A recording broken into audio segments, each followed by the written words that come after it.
It's the Real News Network. I'm Sharmini Pires coming to you from Baltimore. It was 12 years ago that 170 civil society organizations in Palestine called for the boycott, divestment, and sanctions against Israel and launched the BDS movement. The movement seeks to put pressure on the Israeli government and government institutions to respect international law and end the injustices towards Palestinians. It has three demands. One, the end of the occupation. Two, the return of the Palestinian refugees and equal rights to all the citizens of Israel. As the movement grows and spreads around the world, so do the Israeli counter-campaign to silence BDS. Here's a short video published by an Israeli politician, Yair Lapid, in the attempt to combat BDS. Israel is under constant attack of lies and smears throughout the world. Today we are launching a campaign to defend the country. We recruit the good Israeli citizens who travel abroad, which are regularly caught up in debates and need to have proper arguments. We have here a pocket-sized booklet. This is the beginning of our campaign. In the booklet, we supply 4, 5, 6 decisive arguments, which allow you to win every argument, so that every Israeli will become an ambassador defending Israel abroad. We cannot carry on leaving the arena to haters of Israel. We need to defend Israel's good name in the world. We are being vilified and are being slandered, and it's time for us to respond. Now joining me to discuss all of this is Omar Barghouti. He is a Palestinian activist for justice and equality, a co-founder of the Boycott, Divestment, and Sanctions movement, BDS, and of PACB, the Palestinian Academic and Cultural Boycott of Israel. Omar, good to have you back with us. Thank you very much, Sharmini. So Omar, give us a short update about the recent successes of the BDS movement. Is it affecting the Israeli economy? We think it is, yes. After succeeding with convincing many musicians and music bands and filmmakers and writers to avoid participating in Israeli festivals, after convincing many academic associations in the United States, like the American Studies Association, the National Women's Studies Association, Asian Studies, and others, to boycott Israeli academic institutions, after so many successes in the academic and cultural sphere, since 2013, 2014, we started to see a trend of an increasing economic impact. We started to see major pension funds around the world divest, sell their shares in Israeli companies, Israeli banks, or international companies that are deeply complicit in Israel's occupation and violations of Palestinian human rights. So, for example, the second largest Dutch pension fund, the Presbyterian Church USA, the United Methodist Church, the Norwegian Sovereign Fund, some of the largest funds in the world started to divest from Israeli banks and US companies, French companies, other companies involved in Israel's occupation. This economic impact started to have some recognition in the mainstream media and even among financial institutions. So Moody's, the credit ratings agency, said a couple of years ago that although BDS was not yet having a substantial impact on Israel's still strong economy, thanks to US subsidy and European subsidies, if it grew, if it gains traction, it will have a significant impact on Israel's economy. Israel realizes that, and so do we. So we have seen three major corporations quit the Israeli economy under BDS pressure, especially Veolia, a French conglomerate that lost over $20 billion worth of tenders around the world over a 7-year period of BDS very effective campaigning. And after that, Orange Telecommunications, CRH, an Irish company, and so on and so forth. So we're starting to see that impact on investment in Israel as well.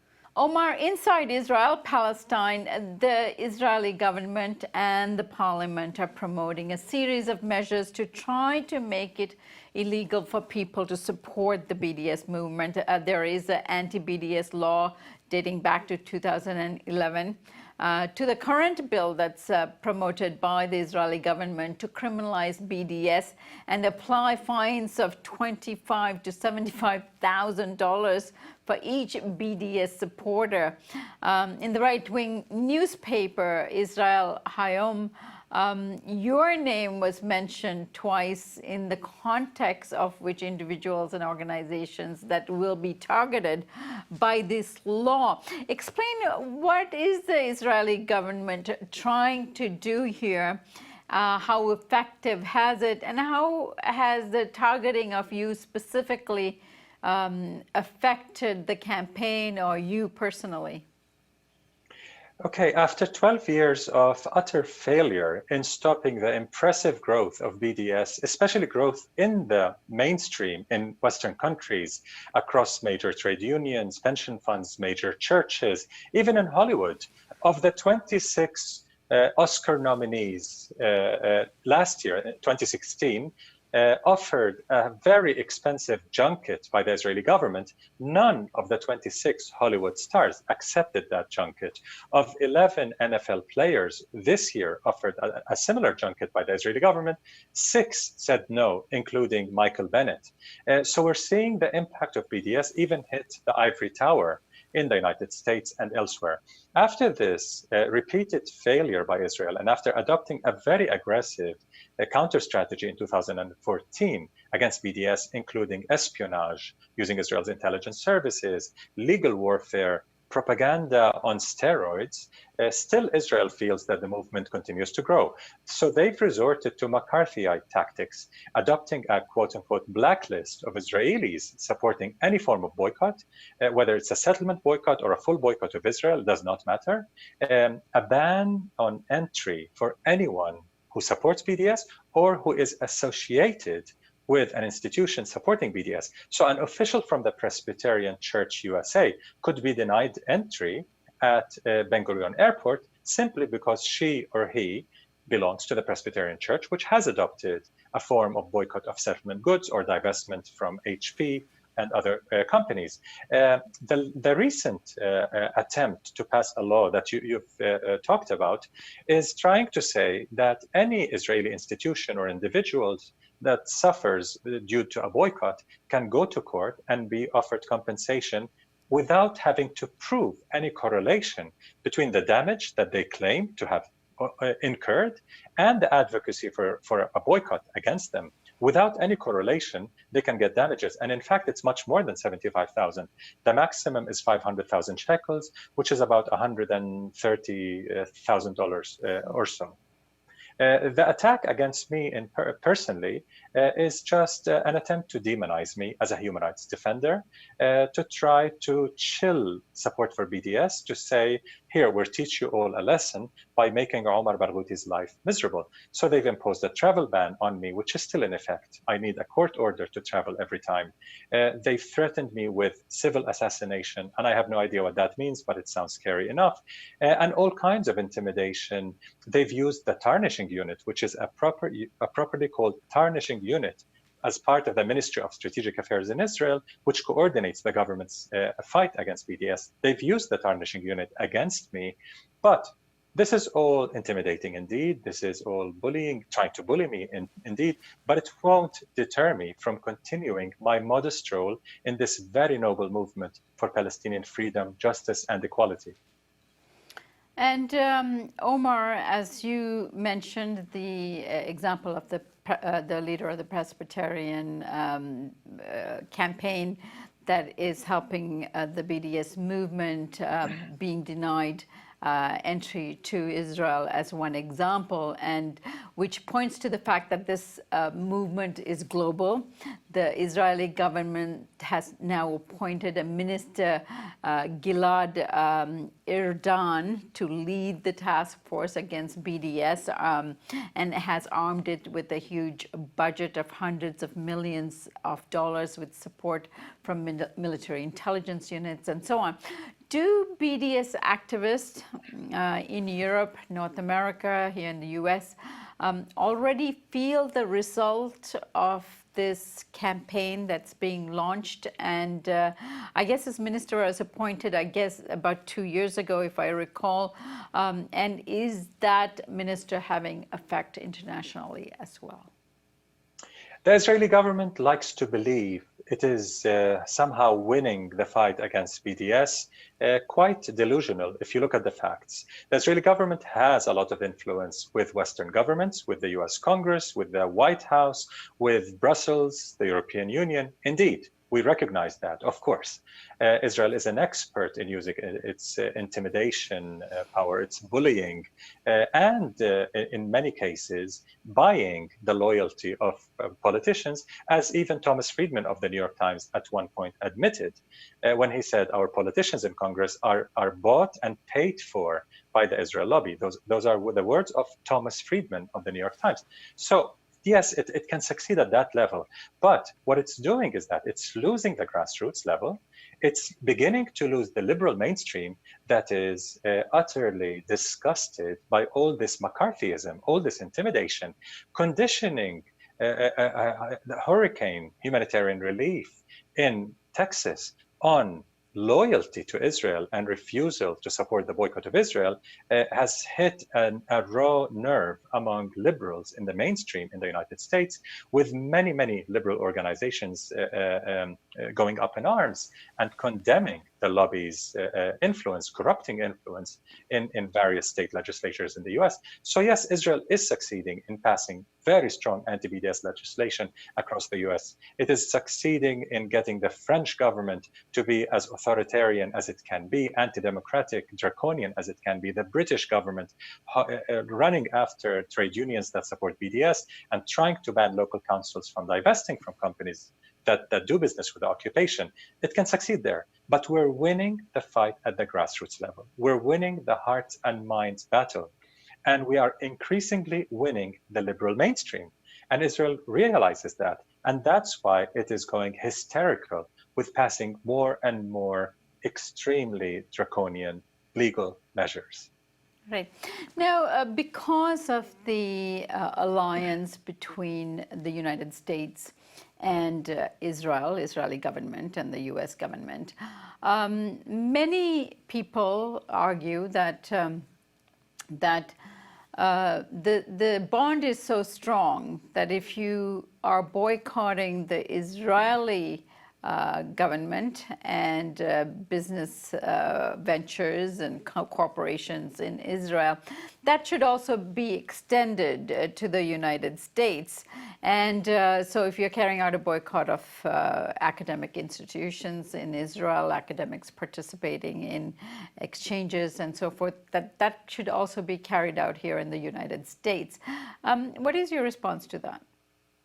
In fact, the academic and cultural boycott do not target individual academics or artists in Israel. They target Israeli institutions due to their complicity in planning, implementing, justifying, whitewashing Israel's various human rights violations, apartheid policies, military occupation, ethnic cleansing against the Palestinian people. The bond is between the Israeli government, the Israeli regime of occupation and settler colonialism, and the 1% in the US that have a deep interest in maintaining perpetual war and colonial aggression by Israel, in testing the latest American weaponry on Palestinian guinea pigs, and then marketing those weapons around the world as field tested. Many in the security establishment, the military industrial establishment in the US, have an interest indeed in Israel's colonial wars and suppression and apartheid against the Palestinian people and the entire Arab neighborhood. But the absolute majority of Americans have no interest in this aggression. Recent polls have shown, like a Brookings Institution poll in 2016 has shown that almost half of the entire American population supports sanctions or tougher measures against Israel to stop its occupation. 60% of Democrats support sanctions against Israel. Where is this reflected at the policy-making level? In Congress or in the White House? It is not reflected. But this tells us a lot about US democracy and its flaws. But something is changing in the mainstream. Many more are asking for sanctions on Israel, and many more are connecting the injustices at home in the US, from police brutality and the exchange programs with Israeli police, from the cuts of social services, health and education in the US, in inner cities, and the extreme generosity, spending $38 billion to support Israel militarily over the next 10 years. People are connecting the dots and seeing those wars that Israel is conducting and getting us involved in as the US are not helping the absolute majority of Americans. They're helping the 1%, and they're helping the Israeli war economy. And Omar, the South African anti-apartheid struggle and the boycott movement was successful because there was a lot of international organizations and individuals who supported it, and finally, I think it led to the end of the apartheid. Where are we at in the scheme of things when it comes to the BDS campaign and successful liberation of Palestine? We feel that our South Africa moment is arriving, but it will take years of more grassroots movement building and more influencing of the mainstream around the world. We're not there yet, but we're getting there. When people compare BDS for Palestinian rights with the anti-apartheid boycott, that was very active, especially in the 80s, and they say, well, in the 80s, the anti-South African apartheid movement was already mainstream and affecting a number of people in Congress already, but BDS is not there, so do you have any hope? But that kind of argument is very, how should I call it? I call it a snapshot vision, taking a snapshot of reality, freezing time and freezing context. I was personally a tiny little part of the anti-apartheid campaign when I went to school at Columbia University in New York. But it took forever for the anti-apartheid boycott to become mainstream. People look at the end of the 80s and they think it was rosy throughout. In the 60s and 70s, it was a drought of activism in support of the anti-apartheid movement. It grew into the mainstream only in the 1980s in the United States, in the UK, in other countries around the world. So building a movement takes a very long time, but building it on proper principles of universal human rights, on an anti-racist platform, is the guarantee to make this movement grow, and using the right tactics, strategic tactics, to make sure to influence the mainstream is what the BDS movement for Palestinian rights is doing. So we're getting there, but it will take more years and more efforts by everyone and more support by everyone. All right, Omar, I thank you so much for joining us today, and I welcome you back anytime on The Real News. Thank you. Thank you very much. And thank you for joining us here on The Real News Network.